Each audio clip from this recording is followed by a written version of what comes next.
Welcome to Dorking Out. My name is Sonia Mansfield, and I'm going to cry myself to sleep on my huge pillow tonight. Joining me is my podcasting sister from another mister and the co-host of Dorking Out, Margo D. Hello, my friend. Let's get pissed! That's why Scottish. Fuck, it's terrible. It's real good. It's just as good as anyone else in this movie. So I hope y'all really like the song There She Goes by the La-Las or whatever, because we're dorking out about 1993's So I Married an Axe Murderer, starring Mike Myers, Nancy Travis, Anthony LaPaglia. Right? LaPaglia. Good job. Amanda Plummer, got Michael Richards in there, Brenda Frecker, Charles Grodin, and don't we love some Phil Hartman. And Alan Arkin. And Alan Arkin is in there. Stephen Wright shows up in there, and Debbie Mazur. Thank you. I always like seeing her. She is rad. Yeah. Did you see this in the theater? No, but my sister, and I got some scoop for you. Ooh, I love scoop. She was an extra in this movie, and she was in the woman. Whoa, man. Yeah. One of those scenes, which I said, I don't see you. And then she said she was a body double for Nancy Travis's sister. And I'm like, what are you talking? I haven't seen this movie in years. Yeah. I think my sister was the body double in the shower scene for Amanda Plummer. Shut up. She said, like, oh, I had to pose in my lingerie. I'm like, nobody's in lingerie in this movie. And my sister was a model at the time. Oh my God. And she's still really beautiful. I'm not kidding. I didn't know this. We're keeping everybody cone of silence. Nobody say anything. This is all just between us. Because I've just been texting her, and she's kind of like giving me information. Because I remember her telling me at the time, like, oh, I had to be in my underwear, like in lingerie. I was a double. And she said Mike Myers is kind of weird. This does not surprise me. And then I look at this, I'm like, and then I see the movie, and I was just texting her, and I'm like, I don't see anybody in lingerie. It's like the only thing I can think of is the shower scene. And then she wrote ... So my sister may have been Amanda Plummer's body double. All right. Movie. Nice. Or she's fucking with me. Either way, it makes it a fun episode. We'll take it. Yeah. Anyway, no, I did not see this in the movie theater, and I was a big Mike Myers fan, but no. Yeah, because Wayne's World came out like the year before, I think. Yeah. Maybe 2 years before. I think the year before. So he was a pretty big star. I definitely saw it in the theater, and I was like, yeah, it's fine. Like, this is something to see. Yeah. I think the dad stuff made me laugh real hard in the theater, and the movie did not make a shit ton of money. It was kind of a bomb. I looked it up and made $3.4 million its opening weekend. That's the box office cops are going back. Yeah, they're like, Woo! It made a total of $11.5 million, which is like the craft services budget for like a Marvel movie. It's like not. Yeah, I mean, thinking at the time, because he was on Saturday Night Live, which was a big deal, and Wayne's World made a shitload of money. And Wayne's World, which we will cover one day. Yes. But it was a phenomenon like nothing else. I mean, everything Mike Myers wanted to do after that. Yeah. People were just like, oh, just turn a camera on him. Oh. And just let him go. And this movie really shows that. Yeah. I will say, I know, so it didn't do well in the theater. I think it did very well on video and then on cable, because this movie is very quotable. I hear people quote it. What do they quote? Just like stuff with the dad, like head, pants, all mainly the dad stuff. There's a whole thing in this movie where Mike Myers is playing two characters. He's playing Charlie, who's a poet, I guess, and somehow can afford to live in San Francisco. What's his job? Isn't he at his job at some point? Because there is a point where he's at a desk and there's Mike Richards, and I'm like, oh, is he a reporter? What's his deal? So that one, he was like going to the newspaper to like place an an ad to celebrate his parents' wedding anniversary. I think his job is that he's a poet. No. Yes. And I'm going to talk about that in a second. Okay. Where was I going with this? Oh, and then he also plays his own father, who's this like older Scottish man, and the dad is like just such a prick, right? Like he's just it's like I'm not gonna lie, I still think it's funny. Like all the stuff where like he has a younger brother, and the younger brother has this huge like afro of hair, and the dad just calls him head. And he's like, just all about his head, his giant head, like the guy who's playing Tony, Anthony LaPaglia. Yeah, is clearly breaking character because he's laughing so hard at the dad. Like, oh, you think I've gone too far? You know, he's going to cry himself to sleep on his huge pillow tonight. Or is it, oh, I hate the Colonel. The thing about how much he hates Kentucky Fried. Oh, I hate the Colonel with his wee beady eyes. You're gonna buy my chicken. Like all that stuff makes me laugh. Some of the stuff around it, not so much. Some of the stuff around it is a wow. Yeah, I did like Alan Arkin and the police sergeant who's too nice. I liked all that stuff. And then a part of me is like, well, why isn't he quoting Miami Vice? But I remember in 93, you would never quote something from the 80s. Nothing from the 80s is cool. Right. You never think the decade before you was cool at all. You have to go back to the 70s. Right. And so you have Huggy Bear and all those references. So I don't know if young people now would get it. Totally I wonder not. if it's just a Gen X comedy. If you're younger than that, please tell me if you're interested. My thing, there's a lot that's going on. Yeah. What is with Mike Myers' hair? That haircut is terrible. Yeah. It's like a bowl cut. Oh. Yeah, it's bad. And the color and I do like, because he's very, very fair skinned. I mean, he's a Canadian boy, but I love the San Francisco settings. Like, Me too. I love it when a movie's in San Francisco. This is before Full House, and they've got a lot of great shots of the city. And I think that that's great. I think the dad stuff is funny. What's the thing? We have a piper down. We have the bagpiper, like just piper down. Nancy Travis is adorable. She's adorable. Everybody drink, and we're both drinking. This is a happy hour show, so go ahead. Oh yeah, we are. And it's like 90 degrees in New York. Out of nowhere, we just hit summer. And I told Sonia before, I felt like Edward in those vampire movies. Like I was walking around trying to do errands, and my pale skin was just fighting every moment in the sun. So anyway, I've got some rosé. Yeah. Came home, watched this for the first time in many, many years. Yes. It was filmed in San Francisco. So this is in 92. They filmed it is when my sister and I were in college. Yes. I was at San Jose State. She was in San Francisco State. We used to go to Shark Games. I won a season of the first season of Shark Games. Oh, whoa. Which happened at the Cow Palace. So we used to go together. Oh, fun. It was so much fun. Oh my God, we had a great time. And then she was an extra for a bunch of movies in San Francisco, and this was one of those movies. Nice. And then I remember her at the time telling me, and they had me be a lingerie double. And she didn't want to talk much about it. And then, like I said, I was just like, there's no lingerie going on in this movie. I honestly, and I was looking, I was like, that could be my sister in that shower. My sister had a great figure, still does, and she was a runner. Oh, well, maybe it could be her. Yes. So, or not. Yes. But it was a big deal. Anything filming in the Bay Area is a big deal. Yes. Everybody makes a big deal out of it. Mike Myers was very famous, and he had Wayne's World, but he also had these characters on Saturday Night Live. One of them was, if it's not Scottish, it's crap.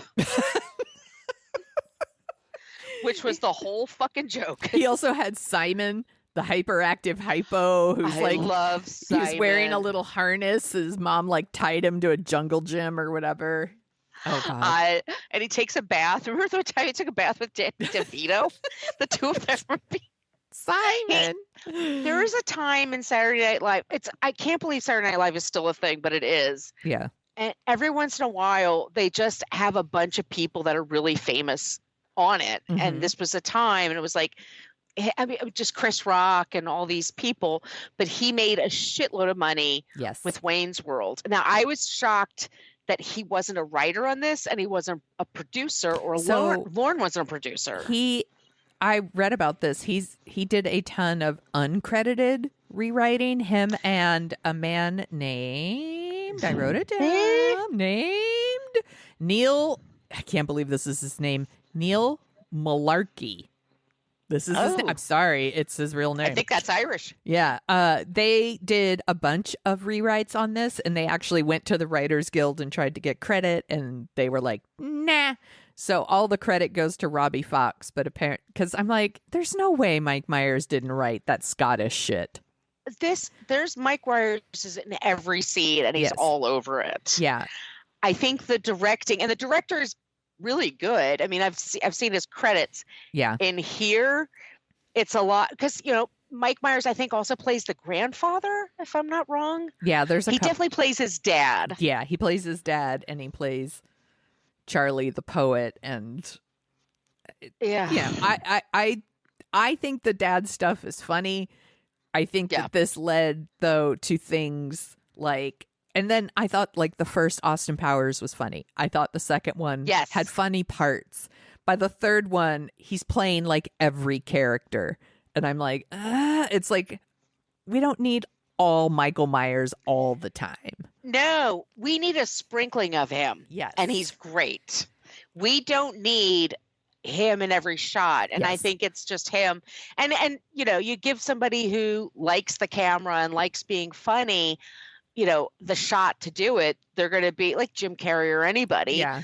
They're going to go for it. But I think in this case, it's like, can we just start with the script isn't funny at all. Like, he's funny.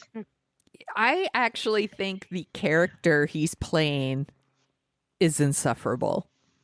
Like, he's an asshole. I wouldn't want to hang out with him at all. Like, I don't I like his friend. I like I like him. I would totally hang out with him. I'm like, I want to make out with that dude. He's cute. I like him. He's Australian too. Yeah. Mike Myers as Charlie, I'm like, not interested. He is always on, which would be really obnoxious. And he's like, he's single because he's afraid of marriage. So he keeps breaking up with women for like imaginary reasons. And he's like, she was a thief, or she's in the mob, or she smells like soup, or, where it's like all this. I think he's insufferable. And I'm not going to lump in all poetry guys together, but I also dated a spoken word guy in college. So it could be. Hey, we all did. Yeah. That I, am like, oh, I did that and it was awful. And it's just, They're insufferable. They're pretentious. And they were boring. And it's a hard age, being in your 20s and figuring yourself out and figure out who you are as a person. Yeah. But especially at the time, if you were a white guy, it's like you could just be as boring and obnoxious, and everybody just thought you were interesting and smart, and just like, he just has a lot of quirks, and he very finicky interests. That should be something that we should all like pay attention to, versus like, well, just like what you like and don't like what you don't like and move on with your goddamn life. Like, why is everything about you? I feel like the movie is really leaning on any goodwill Mike Myers has built up from Wayne's World with this character. Exactly. And I think, once again, Nancy, I mean, the whole first scene with him and Anthony LaPaglia, who's like, am I dressed weird? But like, really? Like, nobody did that then. No. I was in San Francisco in 1992. No. Like, he's like, you look like a cop trying to dress undercover. And he's 1979. Like, yeah. And 1975. And he's like, I am a cop trying to, look cool or whatever. Like, it's just, it's real dumb. And just, Charlie's just really annoying. He's super annoying, and he's got dumb reasons to break up with women. And he does the stupid poem that he does like every fucking time. Is he doing that poem every time? and they love it, and they snap their snapping of the fingers. No, I don't do that. I'm just no. Nancy Myers. I'm sorry, not Nancy Myers. Nancy Travis. Yes. I also like Nancy Myers, but Nancy Travis, beautiful, great hair, and she's just very much a product of the time. Like somebody as cute and adorable and quirky looking as her could be a lead, and then all of a sudden everybody was Cameron Diaz and nobody. Yes. But anyway, she's a butcher. Yeah. In a meat shop. Meats of the world. Meats of the world. Wow. And there's a scene, and I'll put it on TikTok because I pulled a few scenes. I'm like, oh, this is really, subtle humor here. He's leaning into a meat slice. I actually cut my finger off on a meat slicer. That shit, it's fucking dangerous. And don't get me started on those, like, the mandolins. Fuck those things. They're death traps. Oh, yeah. Well, meat slicers that you could put like vegetables in and everything. Here's the tip, guys. When you turn it off, wait a second because it slows down. It doesn't just stop. Yeah. Anyway, but she works at a meat shop. And and then he has a thing where he's like basically humping the meat slicer. And then she's literally, and I put it in this, like I said, I'll put it on TikTok. I put it in my on Instagram, at Brooklyn Fitchick. There's a sausage that looks like a dick right by her mouth. Yeah. It's not subtle. No, it's not subtle. And I think that scene actually is all set to the song Rush by Big Audio Dynamite.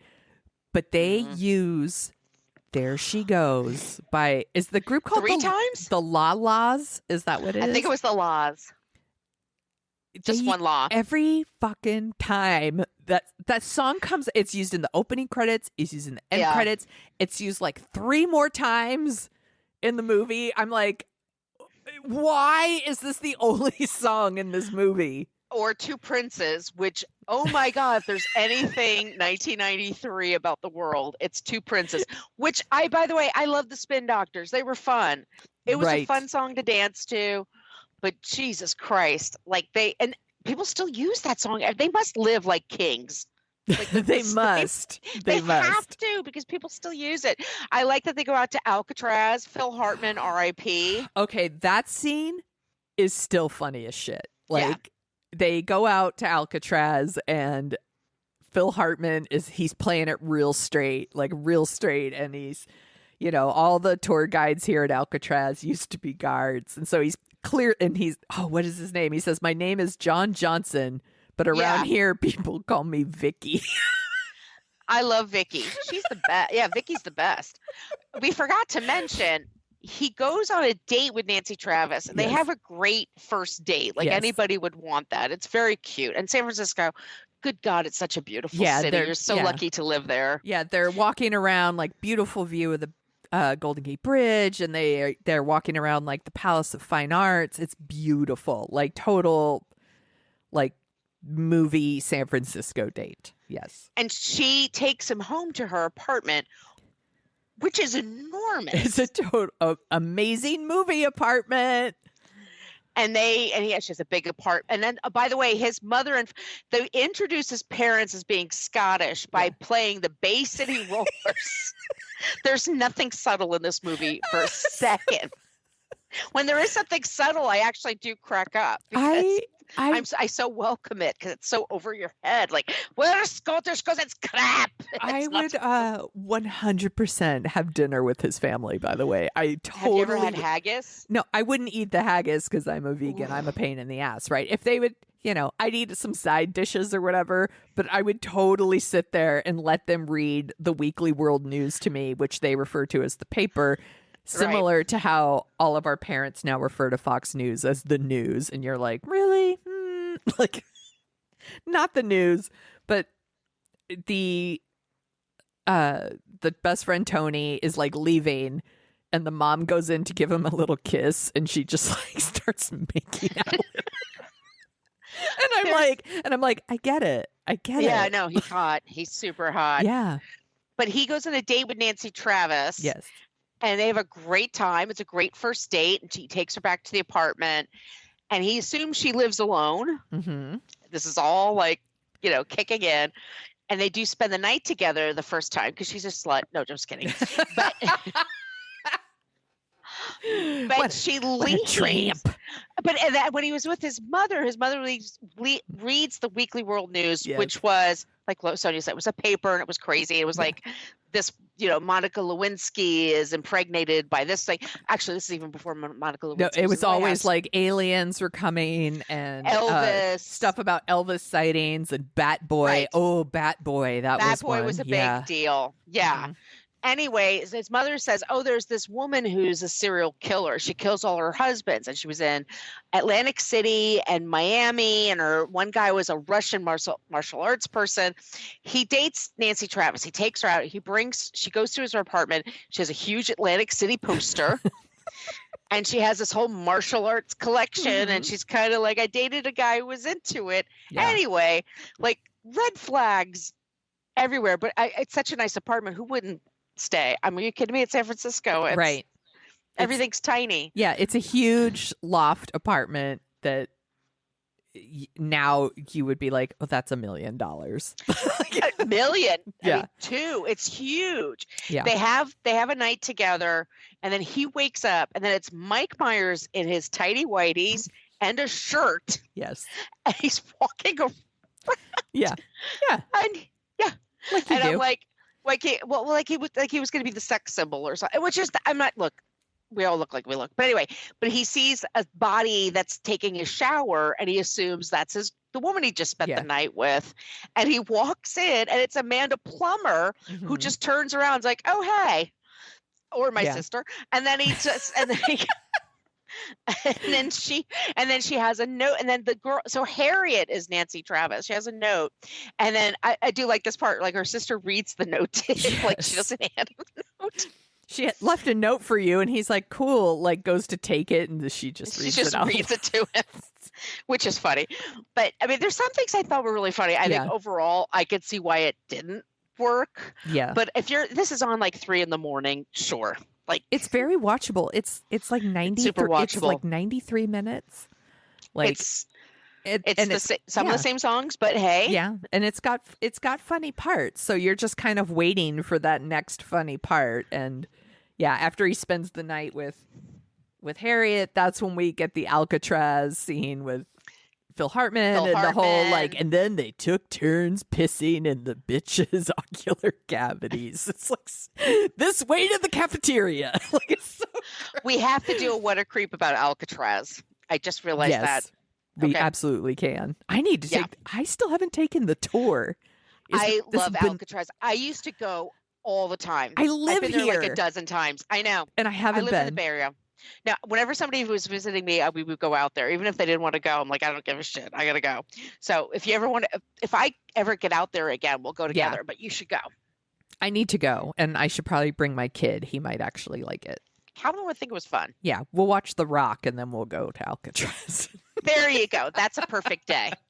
Anywho, he's dating her, and he's in the back of his head. He's like, is she a serial killer, or is she really like a nice girl with a wacky sister?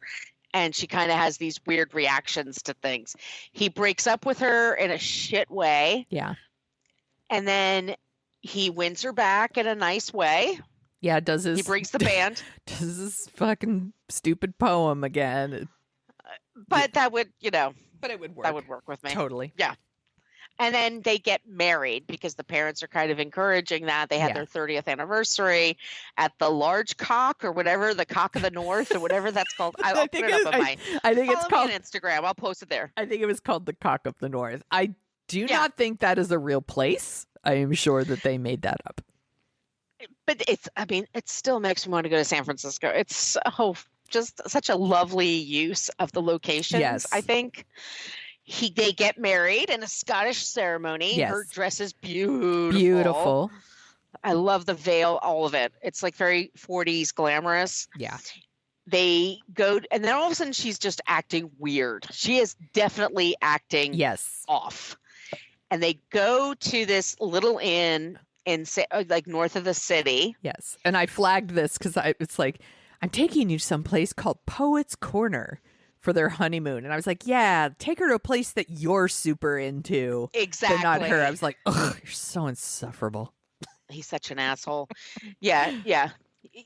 They go to this place, and I do love it because okay, so there's a whole thing that Andy LaPaglia wants to be like an exciting cop, and apparently cops in San Francisco are too nice, which is not the case, by the way. No, nobody in San Francisco would say that, but it's still a funny joke. It's a very funny joke because he wants his boss to yell at him and talk about the chief and the this and the that. Yeah. And that's Alan Arkin. All of that stuff did make me laugh. Like, well, that was funny. I don't actually answer to a commissioner. It's really a committee, and it's a quorum.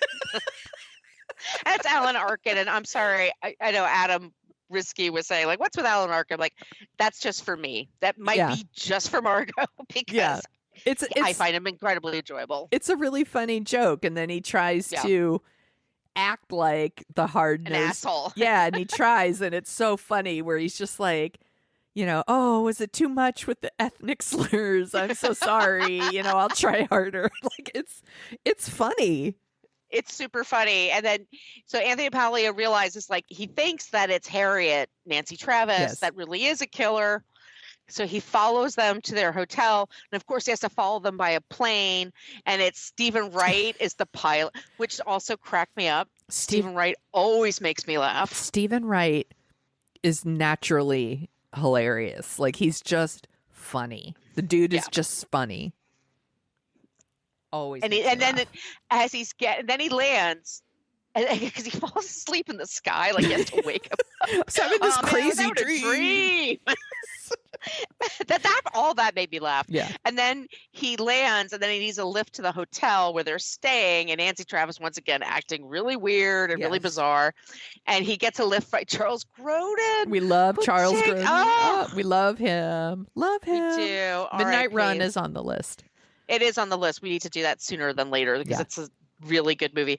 But he gives him a lift there, and then Charlie, it turns out he won't first he won't give him the car. Like, he tries to like use his police power to like commandeer the car, and he's like, nah, but I'll drive you or whatever. And he's driving all slow and being Charles Grodin. Sorry, I interrupted you. I apologize. No, it's fine. I was taking a sip. It was perfect. Anyway, it turns out Amanda Plummer, the crazy sister, is the murderer. And Harriet's been kind of covering for her this whole time. And there's a whole thing where Mike Myers is on the roof of this place, which looks exactly like the place in Back to the Future. Yes. Where Doc is trying to put the plug in. And I was very distracted by that. But in the end, Anthony LaPaglia is able to rescue, her. She has an axe. She's going to kill him. Yes. And then in the very end, Nancy and Mike Myers, they're going to be together. And Amanda Plummer, hopefully she goes to a good hospital. Good luck with that, with Ronald Reagan, with what he did. But anyway, that's a whole other discussion we have in What a Creep. That's right. But that's the movie. And then in the end, he sings a poem for Harriet. But this time it's all positive and happy. Yeah. Do you think they're still together? I think actually they are. Yeah, I think so too. They're trauma bonded.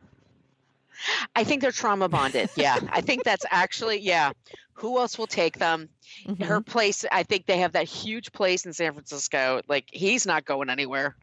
Right. I think. And she's just, yeah. I think I do. I think they're starting from a good place. It's a weird place, but I think it could be a good foundation for an honest relationship moving forward. Yeah. What will be your secrets after that? Nancy Travis she's kind of she is a gem, and she is the MVP of this movie. She is actually playing a really tricky part because the movie is setting her up to be the killer, but she is from the beginning playing her as a character who has been wronged. Like, her husbands keep disappearing on their wedding night, and she doesn't know why. So she's not even covering for the sister. She literally doesn't know.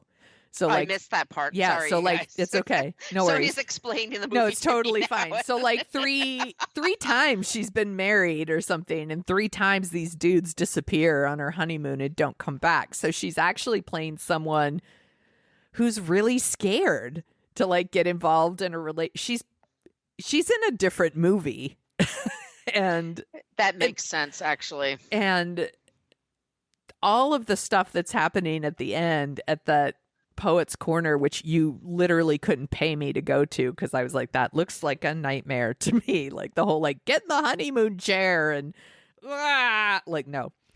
Yeah. She's terrified that he's going to leave her and he's trying to get away from her. So there's a whole thing going on there. But she's playing it from a really emotional place, I think, from the beginning. And she's funny when she needs to be. And I think they actually have really nice chemistry. I think she's adorable. Yeah. Everybody drink. I think she's really cute. The stuff with the butcher is interesting. She's a butcher. Yeah. The way they meet, it's cute because he goes in and he orders haggis because it's meat from all over the world. Where else would you get your haggis? Okay, I get that. But he goes and there's nothing there. And then he comes back and she all of a sudden needs 20 people. And he just is oh, I know how to do that. And they shake hands. I'm ugh, don't touch my food. Yeah, gross. Oh, it's so gross. And he's playing with meat. Hey-oh. I'm is he actually helping her or is he just making it worse? He's keeping her company. Yeah, which is fine. It sounds like a solid business. It would be something that would be successful in San Francisco. For sure. We have butchers in San Francisco for sure. And I live in Brooklyn, and that's totally a thing here. And yes. That's yeah, exactly. What do I think of this movie? I get why. I wouldn't pay $20 for this if I had, or the equivalent of that in 1993. There's some really bad parts in here. There's really parts that are just they're really leaning on Mike Myers quite a bit. And the fact that they didn't give him a writing credit is really not cool because I think the stuff he comes up with is very funny. Yeah. I think Brenda Fricker as his mother. Yeah, I love her. Holy shitballs. She was in My Left Foot, right? Yeah, she had won an Oscar before this movie. Yes. It's just. Yeah. I think all of that is great. She's really funny and her stuff with the scene later where they're getting married, where Mike Myers and Nancy Travis are getting married. And again, she's all over Tony, grabbing his ass, making out with him on the dance floor. And we see him later and he's just covered in lipstick and I get it though. She's fucking mauling him. Girl. I'm she's just waiting for that husband to kick the bucket. She was in this very serious movie. Daniel Day-Lewis is a man who's a quadriplegic. Yes. He's pretty. Yeah, and then she does this. It's great. I love that about European actors. Yeah. They don't give a shit. They're just working. I think it's a very interesting miss. But the stuff I like about it, I do actually really like about it. And I get why people are fond of it. I totally understand that. It was on Comedy Central all the time. I was going to say, this is a movie made for cable television. Absolutely. Because I think he only says the F word once, but you could take out. Totally. There's no nudity except for maybe my sister. Who knows? I don't think you don't see anything, though. No. I think it's an outline or something. It's a swing and a miss, but an interesting one for me. Yeah. And I probably will watch it again. I do know all the songs and I like all the songs, but another part of me is good God, the laws again. It's just, oh my God. Yeah. This movie is a time capsule of the 90s for sure. Yes. There's so much quotable stuff in it for me. Because it played at my theater. So there's definitely, I've seen parts of this movie many, many times. Like I said, all the stuff with the dad makes me laugh. I don't know why, but all the stuff about him, about how much he hates Colonel Sanders and his wee beady eyes and oh, you're going to buy my chicken. And he's how can you hate the Colonel? And he says, because He puts an addictive chemical in it that makes you crave it Fortnite, smartass. It just makes me laugh. And all the like head, it's like an orange on a toothpick. It's very quotable to me. Pipe her down. Pipe her down. That did make me laugh fucking hard. It's enjoyable. I don't think it's something I would pay full price for. No. But I thought, it's San Francisco. It's God, San Francisco in 92. I have such fond memories. Some of them are really hazy just because of the person I was. Well, and there's just, I always have a soft spot for San Francisco. So San Francisco movies. So, you get to see the Golden Gate Bridge and the Palace of the Fine Arts and Alcatraz, and like they go on a double date and they go to Fog City Diner, and that place is still there. Yeah. And, is it? I was going to ask you, is that still there? Oh, I love that place. Yeah. And the diner, the place he's constantly doing his poetry is, oh my God, Bucero? Oh, sure. Why can't I pronounce it? But it's like, it's a total, like, it was like a beat hangout. It's like Vesuvio. Vesuvio? Yeah, maybe. I'm sorry, everyone. I suck at pronunciation. But, they go to Alamo Square. There's beautiful views of the city. Like, I love seeing it. So it has that soft spot for me. And but there's, for me, Mike Myers, and it's not because he's not trying. He is. Oh, he's breaking a sweat. Yeah, his character doesn't do it for me. Yeah, his character's a dick, and his character is. This is so, and I'm writing a book by though, you guys, but there's a couple of movies that I'm thinking of, and one of them is called Mr. Jealousy, which is a Noah Baumbach movie from 97, which is about a guy, and it's Eric Stoltz, and I can't really find a girl, and it's just asshole white guys that have everything in the world ahead of them.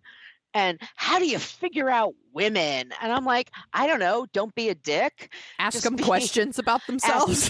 Yes, exactly. Treat people decently. Don't act like you're the center of the world. Maybe that'll work for you. Give that a shot. Nah, forget it. That sounds too hard. It was. There was this whole thing in the mid 90s with especially independent films, which will, there's going to be Pulp Fiction, there's going to be Kicking and Screaming, all these things coming up, which is all about just like, how do men figure out the dames? Yep. Yeah, and that I find fucking tedious. I found it tedious then. I find it even more tedious. Beautiful Girls. That was another one that was like that. Oh, that movie enraged me. That movie should be on our list. That movie frustrates me because the good stuff in it is totally overshadowed by how incredibly fucked up the other stuff is. We should do that next. Yeah, all right. I'm writing it down. I'm totally fine with that. Yeah, because I'll bring out my rage in that one. Woo! Because that's gonna be We haven't seen Ragey Margo in a long time. Let's do it. All right, writing it down. But anyway, in conclusion, I did enjoy seeing this. It wasn't a hardship to watch it. I was engaged. I think, but his haircut is terrible. Oh, it's so distracting. She's beautiful. Her hair's great. She has beautiful, perfect hair. She's adorable. Amanda Plummer's great. Yes. I love crazy Amanda Plummer, this is what she plays a lot. It's just somebody. She's good at it. It's like about Pulp Fiction. Like she's the first. Everybody get the fuck on the ground. Honey Bunny. Oh. She's so good at it. She is. She really is. And Anthony LaPaglia is great. Charles Grodin's in there. Yeah. I mean, this is the whitest movie, of course, on top of that. It's super white. The Good soundtrack, there's no hip hop, there's no nothing. But on its own, it's fine. It's enjoyable. Yeah. I think a lot of people who I think a lot of people grew up watching this movie and will have a fondness for it, and I totally get that. Absolutely. You're not wrong. So I get it. Like, we're not shitting all over it. There's just parts of it where I'm like, stuff doesn't really work for me. But there's parts that are really funny. And if you were like, in middle school and Yeah. you saw it on TV and you thought it was really funny and enjoyable. I get that. Yeah. It does hit you there. I mean, it's not deep, but the stuff with the dad is really funny. Yeah. And San Francisco looks great. Yes. Yeah, it's fine. And for the 90s, like the fashions are fine, like considering what it could have looked like. This is true, actually. It's not over the top ridiculous 90s fashion. Like bad eyebrows and Yeah, Nancy Travis does look like a normal person in this. She's so pretty. She's so pretty. She's beautiful. Yeah. There were a couple of other people who were approached for this movie. One of them was Woody Allen. No, thank you. Yeah, hard pass. Chevy Chase, Albert Brooks, and Martin Short were all considered. How old were they supposed to be? Yeah, I guess they would have changed up the character quite a bit at that point. But they all passed on it because they didn't like the character. Surprise! Yeah, they were onto something. And then this one I actually think is fascinating. So Sharon Stone was set to play Harriet. That's Nancy Travis's character. But she also wanted to play the sister. Since Mike Myers was playing two roles, she wanted to play two roles. And I was like, I think that is fascinating. That actually, I'll be honest with you, I think that's a good idea. I'm like, that would have been really interesting. And I bet, like Nancy Travis and I like Amanda Plummer. Yeah. But yeah. I'm like, she might have been really good in this. Sharon Stone can be very funny when she wants to be. I agree. If you haven't seen, is it called Murder Police? What's the show with Will Arnett that's like on Netflix? Yeah, I get that. No, there's another movie she did, Irreconcilable Differences. That's one of her first movies. Yeah. She's the girlfriend that breaks up the marriage of Ryan O'Neal and Shelley Long. And she plays this ditzy actress and she's fucking hilarious. She's really, really good. Murder Town. I think it was called Murder Town. Yeah. In Murder Town, it's all supposed to be improv, and the whole thing with improv is you do like yes and, right? And she was just fucking with him the whole time, and it was just constantly like, no, I'm not doing that. Will you hold this bucket and take your shirt off? No. It was really, really funny. Yeah, I really like Sharon Stone. Yeah. So that would have been interesting. I think it should have been. I do love Nancy Travis, by the way. But if they were going to do that, then have Sharon Stone play the mother and do a Scottish accent. I would have been fine with that, too. I would have been into that. That would have been hilarious, actually. Both of them playing his parents older. Yeah. Oh, my God. That would have been really funny. But Nancy Travis is great, too. So she's fine. Great. I mean, it's perfectly fine the way it is. It's streaming on Stars. Yes. If you haven't seen it before, definitely check it. It's an interesting romantic comedy from the 90s. Yeah. There you go. And there's the scene I've seen worse. For sure. We have both seen worse. That's my endorsement. Yeah, it goes right on the DVD box. I've seen worse. Margo Donahue, Dorking Out. One of the reasons this movie popped into my head because we were recording something for What a Creep, and we were talking about giants, and then I was like, giant pillow, and that's how I got here. But also, there is a new show on Netflix right now called like the Pentaverate, something like that. Mm-hmm. And it's based on the rant that this dad goes on in this movie where he talks about like the 5 like people that like control everything, control the media and all the money and all this stuff. And obviously it's made up. And now there's a whole show about this made up organization. And you will not be surprised to learn that Mike Myers is playing like every fucking character. And I tried to watch the first episode and I made it about 15 minutes. And I was like, that's enough of that. I didn't even hit the button. I couldn't do it. I think I saw the little screening. You know, on Netflix, when you flick over the image, it gives you a, And I said, nah. Yeah. My sister's partner is watching it. He really, really likes it. And I'm like, I really wish I did. I just don't. It's not doing it for me. But if you're in the mood for more Mike Myers, that's out there for you. Do you want to hear about the other movies that came out in July 1993? God damn it, yes. Also, it feels weird to me that this came out in July. It feels like a fall movie to me. Yeah, I was just gonna say, or winter even. Yeah. It's not a summer movie. Other movies, The Firm. I love The Firm. I haven't seen it since the theater. We haven't done the Therm. I need more rosé, please.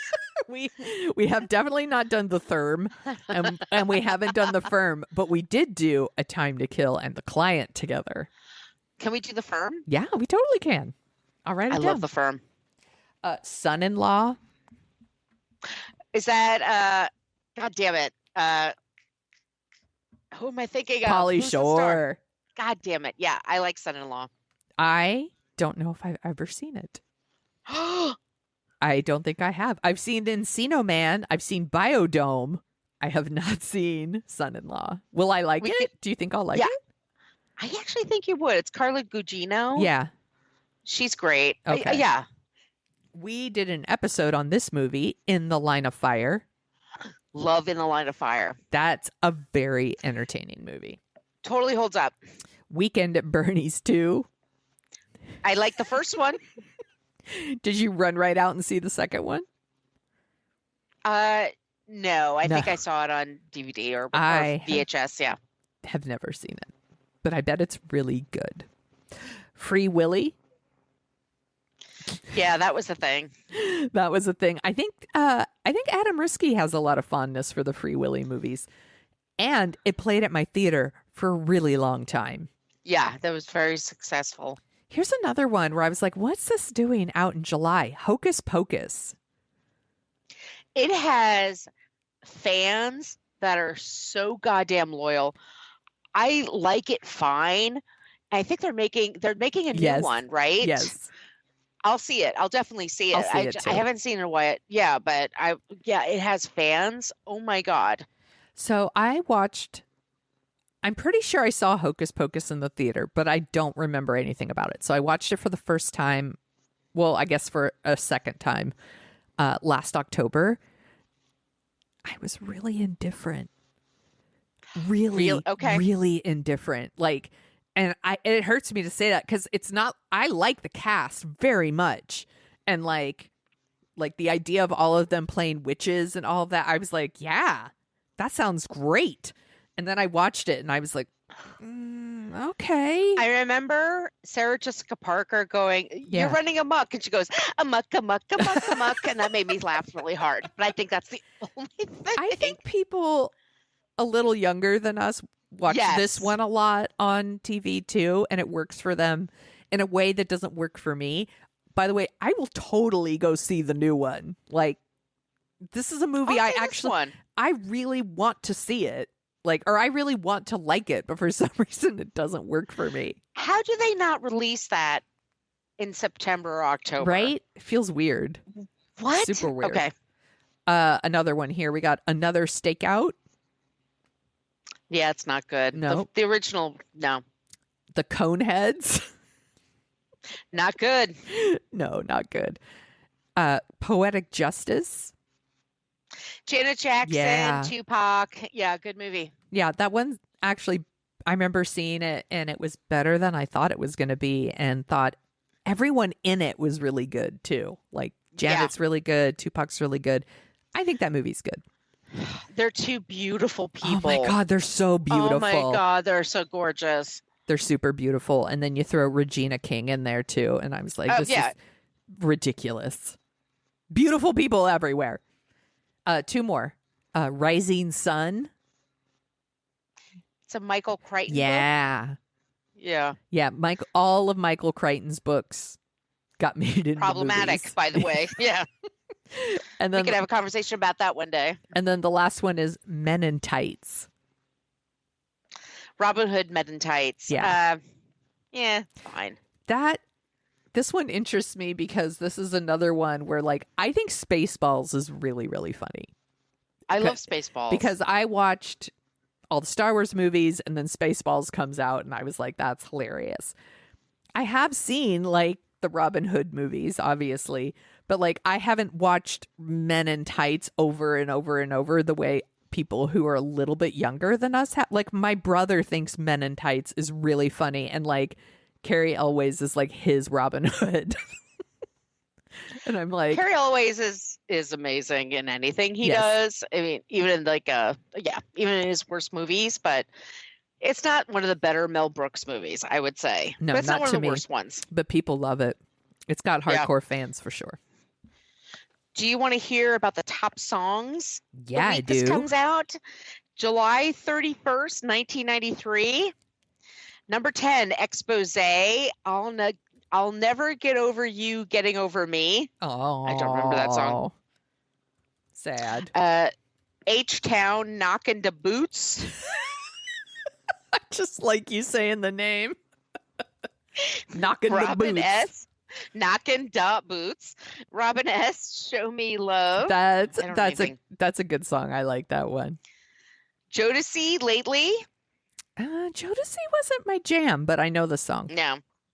Janet Jackson, That's the Way Love Flows. Love Goes. That was such a good song. That was a solid Janet. Onyx. Slam? Yeah, Slam. Let the boys be boys. Yeah. Yep. Oh, I like that song. SWV, Weak. Yeah, that was a good one too. The Proclaimers, Scottish. I'm gonna be 500 miles and I'm gonna be 500 more. Surrender. You could not get away from that song. No, you could not. Mm-mm. Tag Team, number 2. Tag Team, whoop, there it is. Great song.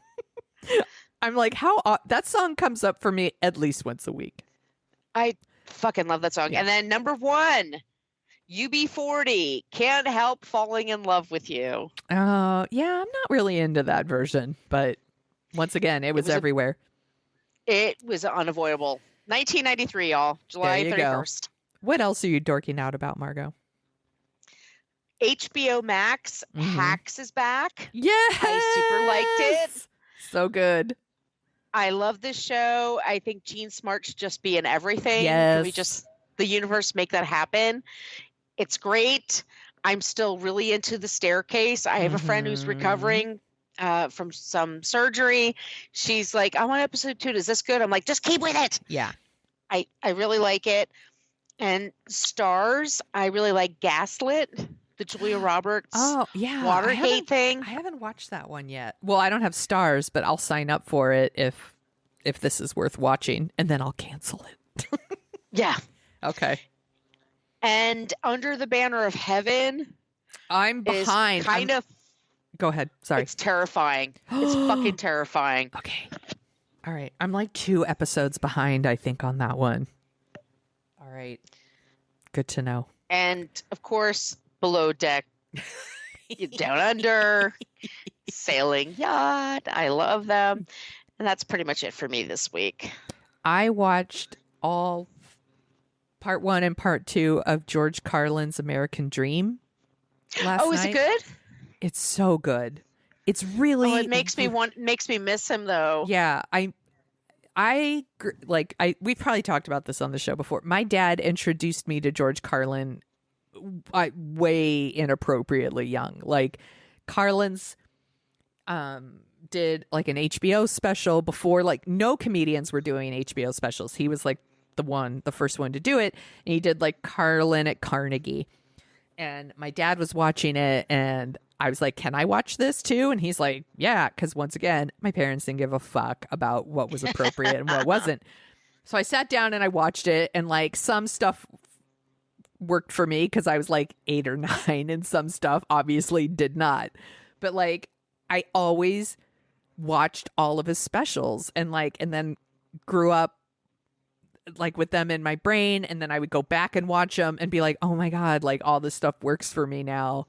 All of it, not just jokes about dogs farting and shit like that. Like it all works. And so Carlin has a special place in my heart. And to see this documentary explores his entire career, like where he started from and how he changed with the time. Like, you know, he started very like suit and tie, you know, establishment, pretty clean, you know, and then turned into the, you know, this kind of hippie, with the like 7 words you can't say on television, and it became then kind of like an angry, but then in the like late 80s, early 90s, he had like a special every year or something on HBO, and he just this very prolific. Sometimes they were live, by the way. And like very prolific writer, and just like such an interesting brain. And they talk about like how he changed his career over the year, like finding his voice, finding what worked for him, but also stuff about his family, like how he grew up with his mom and his brother, and his stuff with his wife, and she had like a drinking problem and he was addicted to cocaine. And he tells the story about like, what was it? Richard Pryor had a heart attack, and then George Carlin had a heart attack, and then Richard Pryor set himself on fire, and George Carlin's like, fuck that, I'm gonna have another heart attack. Like, and there's just all of this. And then kind of just how crazy is it that like recently all these George Carlin clips are being shared like all over social media from left and right people, using George Carlin's words to like justify their actions. And it shows their thinking. Yeah. And it shows how prescient he was, like how ahead of his time he was. And also the people on the right, like he would hate you. He would hate you. Like, yeah, if you get like, that is one of the things you will get from this. Like, and George Carlin did not believe in like punching down. He would never punch down. That was not his thing. And like, there's all this action right now on Twitter about like John Mulaney did a show. Did you see this? And like Dave Chappelle showed up. And there's like trans people in the audience, and Dave Chappelle does all these like transphobic jokes, and they're like, super cool, thanks. There's like 12,000 people here laughing at me, and now I feel unsafe. At my existence. Yes. At my very fucking existence. And by the way, John Mulaney shows, they go for what, like $50 a pop? It's not a cheap ticket. No. And you think, and I get it, the world isn't always a safe space, but you think you're going to go to a comedian for that much money in a stadium, I'm going to get somebody that I know and that I feel comfortable with, and it's trying new material. And then you bring out somebody who, by the way, a brilliant guy, very funny, but for, I guess, a year and a half now, really has it up his ass that he just needs to be right about someone who tells, I cannot be wrong about this, so I'm just going to double the fuck down. And he made some jokes to a blind woman about her dog and what the dog does for her. I'm not kidding you. I was looking, I'm like, yeah, fuck him. I mean, John Mulaney, you don't have to bring this guy on stage. And you can say, if he said something that nobody wants to be uncool. This is why ultimately a lot of a lot of people you think are your ally are just kind of, they're doing as much as they can to not be an asshole, but also not be associated with the assholes. Right. To be friends with them, but not exactly be tainted by their brush. So they kind of want to be in that pool. Yes.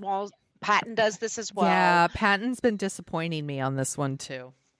Yeah, there's a few guys that are just like, they don't want to actually, like Michael Che, I can't stand it, but at least he has the guts to say, I'm an asshole and I have no empathy. Yeah, these Patton guys and John Mulaney are like, I have empathy. I'm a nice person. Yeah. I don't punch down. I'm not homophobic. Yes. I think that's weird to be that way, but they're not. But then this guy is saying ableist shit, and people, transgender people are terrified, live lives, not every single one, of course, but a lot of it's not like America's like putting all these laws that are like telling people, you can't compete in this, in golf. You can't go to the bathroom here. We can't, it's just like, think about it for just a nanosecond. You don't have to be totally accepting of somebody, but just to shit on them. Yes. You think that makes you dangerous or on the edge? No, it just makes you a dick. You're a dick who's punching down. Like, these people You're Anita Bryant with jokes. That's nothing to be proud of. These people are literally, like, the government is literally passing laws that are putting them in danger. like putting them in situations where they could be hurt, and you are making jokes at their expense. That's fucked up. That's what you're doing. You're a Duggart family or you're Kirk Cameron, but you could tell jokes. Yes. That's basically who you are. Like, and Carlin wouldn't think you're funny. And No. These assholes, these fucking Adam Carollas and the Joe Rogans, they love Bill Maher. They love to be like, George Carlin would be rolling over his grave. But George Carlin would fucking hate you. He doesn't like people who punch down. He doesn't. He would be hanging out with women. He'd be hanging out with the trans people. He'd be hanging out with people who are doing things truly edgy. And he truly, God, don't trip over my soapbox. But yeah, it really upset me. Well, and he talks about it. I don't expect them to live. Yeah, it's just like I don't expect John Mulaney or Patton to be perfect. Yes. I don't expect them to be people who like, who's not edgy, who doesn't like something that's, we all have those. People don't edgy, have to be perfect. It's just, but you don't also have to be perfect. You could try. But your silence is consent. And you putting them out on the fucking Patton opened for him, which is bad enough. But like John Mulaney's like, hey, all of you that think you're going to see somebody that's your ally and your friend and you're having a good time and you're out and we've all been home for 2 years and you're wearing a mask and you're going to laugh. Here's a guy who's going to call you a shithead and 12,000 people around you are going to laugh in your face. Mm-hmm. Feel safe with that. It's really shitty. And of course, you go on social media right now and it's a lot of people are like, well, if you can't take a joke. And I'm like, fuck that take. Fuck that take. I'm sorry. No. Fuck it. And by sorry, I mean not sorry. I'm not sorry. Like, fuck that take. I'm not sorry at all. You're Kirk Cameron with jokes. That's all you fucking are. You're not smart. Yeah. You're not interesting. You're just pushing bigotry. And at least Kirk Cameron knows who he is. Yeah. He doesn't push anything else. He's a fucking idiot. Trust me. But he's not. He doesn't pretend he's something else. You're pretending you're something else when you're pushing that just to be shocking. Or you're pushing it just because you feel like your place in the world is diminishing. And fuck you if you're a guy in your 50s and you can't figure out a way to change your life. We all have to. And also watch the George Carlin special, because this is literally this is literally what this dude talks about. He's like, he was like doing the like suit and tie, like clean comedy or whatever. And he realized he's like, oh, like, I'm not with these people. Like, this isn't what I want. He's like, the revolution is happening. Like, the young people. Like, he's like, I want to be with them. And that's what he always did. Like, he wanted to punch up. He was looking to, like, make changes. He wanted to. He wasn't the elite. Yes. He made fun of them. He made fun of the Niedermeyers. Yes. You're a fucking Niedermeyer if you're the one that's popular and powerful and you shit on other people and you're a fucking doofus. Yes. That's an Animal House reference. And I just realized, Sonia, I have new neighbors downstairs and they smoke a lot of weed and it's like pumping into my apartment. So that might be adding to my rant today. Yeah. Along with my rosé and the heat. Yes. So the Carlin special is rad. It's so interesting, and it'll make you want to watch a bunch of his other comedy specials, and they're all on HBO Max, so you could just watch this and watch those. It's really great. I'm such a big fan, and to see some of the things he talks about and then see them in context too, because you see a lot of clips floating around right now and they're out of context. Like, there's this whole thing about like the planet's going to be fine, and I was like, well, he wasn't talking about that climate change isn't a thing. It's that the planet's going to be fine. We're fucked. Like, that's what he's saying. Yeah. Like, it's really good stuff. I recommend A Place for Your Stuff. I remember watching that bit with my dad and we were just laughing because that is your home. It is just a place for your stuff. Yeah. And they interview a lot of people. So they interview, like, they do interview Patton Oswalt. They interview Jerry Seinfeld. Like, they interview Chris Rock. And Chris Rock gets a little too, like, comedians or, like, philosophers. And I'm like, you're taking it a little too seriously. But, like, but they also interview, like, Judy Gold and Camille. Camille Bell. Yeah, thank you. Like, I love Judy Gold. Remember we showed that special? It's Judy's show. She used to have that thing. Look that shit up, guys. They also have some old interviews with Flip Wilson, who like started the comedy label that put out George Carlin's stuff. Like, and Flip Wilson was like a total groundbreaking comedian. It's really good stuff. So highly recommend. And also, I just a side note. Also, I have talked about this before on the show. Love on the Spectrum is on Netflix, and it's usually in Australia, and they just released a US version. And I just started watching the first episode, and it's amazing, as all the other ones are. So if you like the other ones, you'll like this one too. So check it out. And let me say once more. Yes. Wet Leg, Chase Lange. Everybody needs to hear that song. I still haven't listened to it. You need to listen. All right, I'm going to write it down. It's Wet the song Leg. of the summer. Wet Leg, Chase Long, on the chaise long, on the chaise long, on the chaise long, all day long, on the chaise long, on the chaise long. Anyway, I'll just keep going. Is it going to replace About Damn Time in my head? Because Lizzo's About Damn Time has been in my head for a month. No, but Lizzo should always be in your mind. Yes, I'm always thinking about Lizzo. I'm thinking about her right now. She's on Amazon, by the way. There's a whole special with Lizzo on Amazon, and it's great. Oh, the one about her dancers? Yes. My sister watched it. I haven't watched it yet. I will put that on my list. Yep.